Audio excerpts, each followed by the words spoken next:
eaters can certainly be a challenge to feed. I am very grateful that our dogs will eat virtually anything, which is common, but you know, sometimes due to health conditions, age, dental problems, some dogs are just pickier than others from the beginning, which can make for an extra challenge, an added challenge.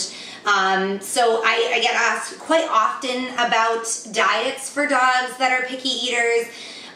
Fresh food, homemade food, those are always my go-tos, and the reason for that is because they're made with fresh whole food ingredients.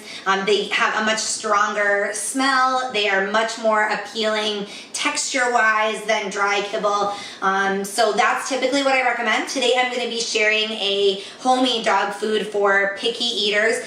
This one is made with chicken. Of course, you could substitute the protein source if there's something that your dog prefers over chicken, beef, venison, rabbit, any protein source that is acceptable for your dog, it would be fine to substitute. Chicken is typically something that most dogs will eat. This is a slow cooker recipe, so as the chicken cooks, it becomes extremely easy to pull apart and shred into smaller pieces, and that sometimes helps picky eaters. So again, this is just kind of a place to start. If there's some ingredients that your dog's definitely not going to eat, there are substitutions that can be made, and I have made a separate video on substitutions for homemade dog food, which you can see underneath this video. I've done a write-up on the recipe, and that video is linked there, so you can check that out if you're looking to do any substitutions. This homemade dog food for picky eaters is a slow cooker recipe, so it's fairly simple to make, and you can start it, say, before you leave for work or first thing in the morning if you have lots to do. Slow cooker recipes are really great for pet owners who have a busy lifestyle and don't seem to be able to find the time to make their dog homemade food, which I would fall into that category. So to start, I'm going to add 3 pounds of boneless chicken breast to my slow cooker. I'm also going to add a large apple that I've chopped. I'm going to add 2 large carrots that are also chopped, and a cup of green beans that I have cut into smaller pieces, and 3 cups of water. As with any slow cooker recipe, I am just going to kind of mix this around just a little bit, make sure everything's down in the water. And then I'm going to cover this. I'm going to turn my slow cooker on low and let it cook for 6 hours. I do have a few more ingredients to come back and add after after these ingredients have fully cooked. I've allowed my slow cooker recipe to cook for 4 hours. The chicken is nice and tender. I can break that apart really easily.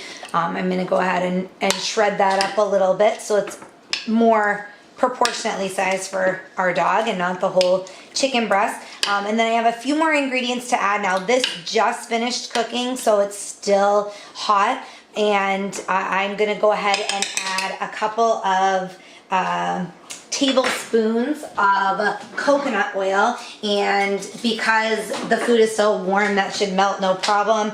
If you have a slow cooker with a timer that shut off while you were away from home, you may just want to warm it up a little bit to melt that oil, but I'm going to go ahead and melt in 2 tablespoons of coconut oil. I have a cup of frozen peas. You can feel free to use fresh peas. I'm going to use frozen, and again, the recipe is warm. It's going to heat those peas, no problem. And then I also have a half a cup of dried parsley. And again, if you have fresh on hand that you would prefer to use, you only need to use 1/4 of a cup of fresh parsley. So now I'm just going to mix this all around and give it a few minutes to melt the coconut oil and heat the peas. And as soon as it's cooled down enough, you can feed it to your dog. I recommend serving about a half a cup for every 20 pounds of body weight.